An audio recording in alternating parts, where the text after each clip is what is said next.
Hi! So today I thought I'd make a bit of a different video, a story time. This is terrifying for me. A lot of crazy shit has happened to me in my life. I feel like it's more than most people experience by the age of 24. Like a lot of shit has happened. And I actually think that phrasing is wrong. Nothing has happened to me. I've done a lot of crazy, stupid things. I've put myself in bad situations. I make bad choices all the time. Like, that is a consistent thing about me. If there is a bad decision to be made, I will do it. And like a lot of stuff I do just because I think it's fucking funny, but the consequences in my life can be dire. The first thing I'm going to start with is that I don't advise ever repeating something I've done. I'm not an example to lead by. So the story I'm going to be telling today is about the time that I got pancreatitis in Las Vegas. Pancreatitis is when your pancreas becomes inflamed, and it means that it is under distress and no longer functioning very well. One of the causes can be binge drinking. And in my case, it's that! To get to the part where my pancreas inflames, we have to go back a while. So in 2017, my best friend really wanted to do a road trip of the Western Coast. My best friend is way more adventurous than me, way more travel orientated. She's one of the coolest people I know. And that year she wanted to do the USA. After some months of convincing and her sending me her itinerary, I knew I had to go. I just had to go with. I knew it was gonna be so much fun, and it ended up being the wildest holiday I had ever been on up to that point, and one of the most fun, except for the pancreas thing, but we'll get there. The following year we went and traveled Asia together, and that was actually way more fucking crazy, like to the point of like, are you okay crazy? But those will be different stories. The road trip was supposed to be 6 weeks for me, but I actually ended up staying 8 weeks because I met a boy. I quickly became super infatuated with this boy and decided that I wanted to go back to LA at the end of the road trip, and I actually stayed with him for about 11 days. No one does that. No one has like a hookup on a holiday and decides that they're gonna go back and stay with that person that they don't know at all. If I had a child and she wanted to do that, I'd be like, fuck no, you're an idiot. Also, I look like bald when I put my hair in a pony, but you know. We landed in San Francisco in July. We spent 4 days there and then rented a car to start traveling down the coast. Pondo. We called her Betty. I love Betty, I miss Betty. She literally survived so much. Like, Ishbel, who was the friend I was traveling with, backed Betty up into another car in Arizona. I ended up driving Betty onto a rock at one point and almost like isolating the car on a rock, like where the wheels wouldn't touch. But luckily Ishbel was like, what are you doing? And we managed to like avoid that. Anyway, the story's not about the car. So for this holiday, both of us were 21 and on our own. Both of us love to drink, and we egg each other on, which again, not advisable, like so stupid. So from day one of the holiday, we started drinking. Every day we would drink. Not all day, every day. We're not alcoholics. We were just 21 and having fun on holidays. I know you want to judge me. Deep in your soul, you're waiting to be like, alcoholic. Some days it would be a lot, and the other days we would be camping, and we would just have 1 or 2 beers at night. I think an issue that contributed to my deteriorating health was that we also weren't eating very much. Both of us were trying to do this holiday as cheaply as possible, and that meant buying a lot of cans of beans. The cheapest thing was beans, so a lot of beans. Beans are very filling, but if that's all you're eating, you're not getting enough calories. I did not realize the effect this would have on my body. So every day we were drinking, my body was just wearing down, and I didn't even realize it. About a month into our vacation, we arrived in Las Vegas. And this was a big one for us. Neither of us had been to Las Vegas, and we were so excited, like so excited. And I found this hostel online. There's not a lot of hostels in Vegas. People who go there want to stay in like fancy hotels and get the full like luxurious treatment that Vegas can offer.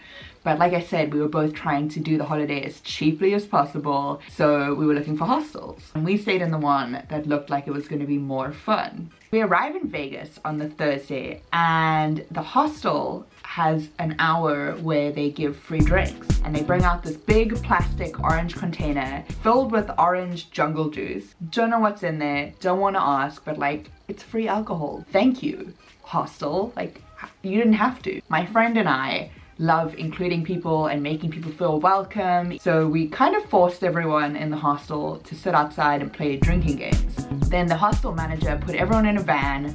A little bit sketchy, the windows are blacked out. He drives us to a bar in Vegas called the Golden Horn. They have giant games, they have giant chess, they have giant beer pong, giant Jenga, you know, everything fun you can think of. That night goes really well, just a really fun night. Then comes Friday. Someone working at the hostel told us about this website where you can go and sign up to be on the guest list for any club in Vegas, and you're gonna get in for free. All the clubs in Vegas. Each club has their own terms and conditions, like an equal ratio of girls and guys, or you have to arrive by a certain time so that the club looks full and other people will pay to get in. This was amazing. We signed up for a bunch of clubs. My friend and I were like, we love free things. We're gonna sign up to go to every fucking club. We Google them, we pick the one we wanna go to the most, and we convince the rest of the hostel to come with us. So we arrive at the club. I don't for the life of me remember what the club is called. We have a great night. We spend most of the night dancing. While we're there, we realize how expensive drinks are. Vegas is ridiculous with drinks. I don't know how they get away with it. Ridiculous. Like, I remember I ordered a bottled beer, and it was 20 something dollars. What the fuck? And mixed drinks, which is what we initially wanted, were $40. I think the reason that Vegas gets away with it is that most people going to Vegas, they see it as like a one-time deal where you like blow all your money and you gamble and you do everything that's like illicit and mysterious and that you wouldn't normally do, and they spend a whole bunch of money. But my friend and I, we were not taken in by the allure of Vegas. We were not ready to like drop $200 to get drunk. We both have quite a high alcohol tolerance. We've been training our liver for years. I end up meeting this guy. He was an aviation engineer from LA. He ends up buying me drinks for the night. Usually, I would feel super sketched out by this. I hate taking things from people and not repaying it. But he made it very clear, and I made it very clear, that we weren't interested in each other. We were just bros. It was such an ideal situation that I'll probably never get in again in my life. He was there to spend money and have a good time. It was a really good night. I did get drunk that night, and I didn't spend mad stacks doing it. And then we get to Saturday. And this is when everything starts to go downhill. I wake up and I feel really ill. Like really, really, really ill. I was like, you know what, Kirsty? You're hungover. Every time I have a hangover, I feel like I'm dying. I'm very dramatic. I was like, bitch, buck up. You're in Vegas. Like, buck up. So I went, I got some coffee. I was trying to like do everything to get myself out of this hangover. And this is now like 2 nights of heavy drinking on top of 4 weeks of drinking every day. These 2 nights in particular were like binge drinking days. Like bad. We're in Vegas. But I was just feeling like so ill that I couldn't even walk. And that day was the only day that we had in Vegas where there was a pool party happening. A lot of the pool parties happen on Saturday and Sunday, but we were gonna leave on the Sunday. So Ishbel was really, really excited to go to like a big classic Vegas pool party, and so was I. It started getting closer to the time of leaving, and I couldn't. Not only was I feeling physically ill, but I started to feel so guilty. And I was just like, Ishbel, I'll join you later. As soon as I feel better, I'm coming, I'll come, like, don't worry. She's very independent. If someone doesn't want to join her doing something that she really wants to do, she's still gonna go do it. So she got ready and she left. I just continued feeling like shit. And the whole time I was like, you need to go. You can't leave her there alone. Like, you're being a shit friend. You need to get better. Down the road from the hostel was this burrito place. I walked there, It was so hot. Like, this was now the beginning of August in Vegas. Felt the whole time like I'm about to pass out. Like something bad is gonna happen here, and I'm alone. I get a burrito, I walk back. It's so hot. The rooms at the hostel are air conditioned, thank God. So I get up, I'm in the top bunk. I feel like I can't even climb the ladder up to the top bed. Like I'm shaking, I'm physically like, but I knew I had to do this. I had to eat, I had to drink my water, I had to take headache pills, I had to get better because I had ditched my friend. So I get into bed and I start sweating, like profusely sweating. This room is air conditioned. There's no reason I should be sweating. Like they keep the rooms super cold because of how fucking hot Vegas is. And I start to eat my burrito, but I can barely take 2 bites of it. I feel so nauseous. I feel like I'm gonna go throw up. So then I actually did throw up. Luckily, there was a bathroom attached to this room. Usually when I have a hangover, if I'm lucky enough to throw up, it feels like acid leaving my body. This time, I threw up so many times, I wasn't feeling any better. While this is all happening, Ishbel has called me a few times. She's like, dude, you don't know when you're ever gonna be in Vegas again, and you're in bed on a Saturday when it's like the only day we have to go to this pool party and see something that we're never gonna get to experience in the UK. These massive pool parties with giant drinks and popping bottles and private lounge areas and like crazy shit happens at these parties. She's sending me photos, and what I'm seeing in these photos is this giant pool, like filled with people. Everyone has a drink in their hand. Everyone's having so much fun. I was just so sad that I wasn't there. Like I said, she's super independent, doing her own thing. It's what she always does. And she met this group of guys to hang out with. She was then texting me being like, okay, Kirsty, you're not gonna make it to this pool party, but I'm leaving with them and we're gonna go pre-drink at their hotel. And then they're taking me to go see this DJ. The DJ was someone famous. I'm pretty sure was Calvin Harris. Honestly, my knowledge of DJs is not that good. For the purpose of the story, say it was Calvin Harris. It was someone in that league. You know the name, you know their songs. And she was like, they have a limo. I'm gonna go in their limo with them and then we're gonna go see Calvin Harris. Like, where are you? You need to come. I've never heard of something cooler in my life at that point. Nothing on the scale of the grandiose of Vegas. Now I'd just eaten more of this burrito. I started vomiting again. I was just like, wow, I've never had a hangover this bad. I can be a real bitch when it comes to hangovers. Like, I love to moan. It's like the #1 thing that makes me feel better when I'm hungover is just moaning. This time I wasn't moaning to anyone. I was quietly feeling the most ill I've ever felt in my life. I felt like my whole body was filled with acid, and no matter how much I threw up, I just couldn't get rid of this acid. So Ishbel gets in this limo. She starts texting and calling again. She's like, Kirsty, I'm in a fucking limo. Still some part of me that's like, I should be there. She's with this random group of guys. Like, I should be there. I spent hours trying to get better. So I end up telling Ishbel, I can't come tonight. I'm not gonna make it. Like, I need to go to bed. Something's wrong with me. At this point, I started suspecting that it was something other than a hangover. The next day I wake up, Ishbel's back, and I still feel like shit. It was now Sunday. And on Sunday, we were supposed to drive from Vegas back to LA. That night in LA, we were gonna go stay with her friend. Ishbel was really, really excited to see her friend. We packed up our stuff and got into the car. Initially, I started driving. I was like, maybe I'll feel better if I'm in control. I was just trying so hard to keep going. And that night I knew I also had a possibility of seeing this guy that I'd met in LA, and I was so excited to see him again. So I wanted to get back to LA, she wanted to get back to LA. I drive for about an hour before I pull over, and I said, Ishbel, I don't think it's safe for me to drive because I can't concentrate. And she was really hungover. She got back at like 5 or 6 in the morning from her insane, awesome night. Felt really bad asking. It wasn't her turn to drive.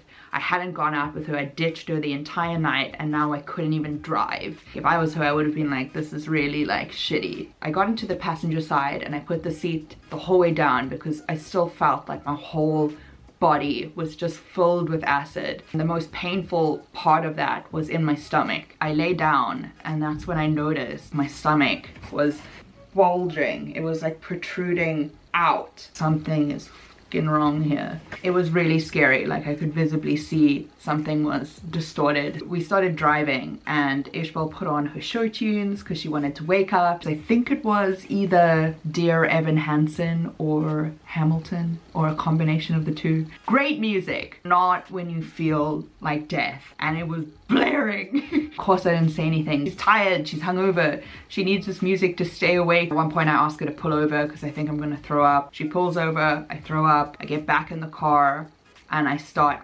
freaking out. I was lying there in silence. I've never had anxiety before. I've been anxious, but I've never had high levels of anxiety where it feels like something physical in your body. It was honestly one of the worst and most terrifying moments of my life. I didn't know what was wrong with me, and I think that was the biggest thing. So my mind and what I would later realize was anxiety was telling me, you know, you're severely ill and you're gonna die. And of course I didn't. Hi, I'm still here. About an hour and a half into this journey, I said to Ishbel, you need to take me to the hospital. And we end up finding a hospital that's about 15 minutes away in the middle of fucking nowhere. We're in the middle of the fucking desert still, like bare lands. I think at this point she still thought I was just exaggerating a little bit or maybe being a bit too concerned about something minor. And I was also very scared that that might be the case. The whole thing felt so ridiculous. Something in my mind was just like, you need to stop. Looking back, I should have gone to a doctor. That would have been like so much cheaper. But I think I just felt so ill that I was like, I need immediate attention. So we arrive at this hospital, right? And I don't know why I thought I would be seen immediately. At that point, I'd only ever been to like an emergency hospital to get like an earring ripped out that was like really infected. I just didn't know really what happened at an ER. And because this hospital was kind of in the middle of nowhere, I thought, oh, I'm gonna be seen immediately. This will be quick, like they can tell me what's wrong, they can give me medication, and if I'm really ill, you know, they'll keep me or whatever. So we arrive, and of course, now I know, in ER rooms, sometimes you do have to wait. They see the people with the most urgent and life-threatening injuries first. There's hospitals an hour and a half to an hour outside of Vegas. There's so many people there who've like fucked something up on their crazy Vegas experience and are now there in the ER. Just like me. We ended up waiting for approximately an hour and eventually I get seen. They're like, what's wrong? How much have you been drinking? How much have you been eating? Describe your symptoms. As I carried on talking, the doctor and the nurse both looked pretty concerned. And they eventually were like, this is not a normal thing that happens at your age. It's like really quite hard to do at your age, but we think you have pancreatitis. We think you have drank so much that you've essentially poisoned yourself. Your pancreas has become inflamed and now isn't working. I had never even thought about the pancreas. Whenever I think of drinking, I think about the liver and, you know, liver failure. You never think about the pancreas, and that's what got me. Remember your pancreas. Whew. Bring the energy back into the room. Bring it back into the room. Also, the more I speak, the more I realize I sound like an asshole. Let's wrap it up. Wrap it up. So, like I said, the nurse and the doctor both suspected I had acute pancreatitis. They would like to hook me up to an IV because my body really needed fluids. I was very, very dehydrated. I did have a debate of sorts with him about the IV because I have a phobia of injections. Most people don't like injections, but I have an actual phobia. I freak out. I knew that I didn't have health insurance on this holiday. That's a big factor of the story that I have not yet mentioned. Before this holiday, I remember very briefly having a conversation with my dad. My dad was kind of like, oh, you're only going for 6 weeks, like what could happen? And I felt the same. I was like, oh, what could happen? Clearly a lot could happen. I was wrong. Every holiday I've been on since then, I have bought health insurance. If you're going on holiday, even if it is just lying on a beach, get health insurance. It's actually not that expensive. So anyway, I didn't have health insurance. And now this doctor was saying he wanted to give me an IV. They've already given me a consult. Now they want to give me an IV. Whatever is about to happen is going to be very expensive. That on top of my immense fucking phobia of injections. He eventually starts to talk me into this IV. And first of all, I shouldn't have even needed to be talked into the IV. I should have just got it. No matter what the cost was, I guess. I was so fucking ill. I should have got it. He says that he's going to use the needle that they use on children, where it's like a really small needle and it'll just feel like a pinprick. He was so nice. If you ever somehow see this video, like, thank you. You're so nice. You're such a good doctor. It had now been like an hour and 30 minutes, an hour and 40 minutes, and my friend was still just sitting in the waiting room. We still had this while to go before we got to LA, before she could see her friend and I could see this boy. I mean, fuck the boy, but like, Ishbel's friend is like a real concern of mine. And as he's holding the needle, I'm like asking him, I'm like, how long is this gonna take? Like, how long does an IV take? Like I said, I thought it was like 20 minutes. He said like, oh yeah, so it should be done in like an hour. Fuck. I should have just taken care of my health. But as he unwrapped the injection, I start shaking. I realized how long it's gonna take, and I was just like, no, I don't want it. I don't want it. I just pissed off everyone this day. What a fucking nightmare. But yeah, he ends up giving me the paperwork saying what they think it is, what they think I should do, which is to not drink for 6 months. If I drink again, within 6 months, I could get acute pancreatitis again, and that could lead to chronic pancreatitis, and I could essentially die. I ended up spending the night at that guy's house. I, still didn't know him that well, but I really liked him, and he wanted to like drink that night, and I was like, oh, can't, I have this thing. And I only found out like months afterwards that the whole time he thought I was lying. This guy is a douchebag. Why the fuck would I lie about that? He thought I was lying about going to the hospital and lying about all this stuff just because I like what, didn't want to drink, or like I would just say if I didn't want to drink. It's like, what the fuck? That's such an elaborate lie. So I ended up getting high and I fell straight asleep. I bet he had a great time with this girl. So no drinking for 6 months was the main rule of this. While I was in Oregon, we went to a brewery one night and I just really wanted to see what would happen if I drank. Like, how fucking stupid can you be? You know, in the beginning I mentioned I make questionable decisions. So in this case, that was one of these times where I was like, let's just see what happens. Like a bit of a science experiment. I ordered a beer and I took about 2 sips of the beer before instantly my stomach went psh and swelled up again. And then I realized I can't drink. While that was an absolute stupid ass disaster that ended up costing me $1,000 for the hospital, it was one of the best holidays of my life. I had so much fucking fun. It's now been 3 years since then. I have greatly matured. And even while like going through this story, this is the first time I've told this story in so long. And I realized how much I've grown up since then. Still an insane person and I still make crazy decisions all the time. But now I really know that consequences are coming.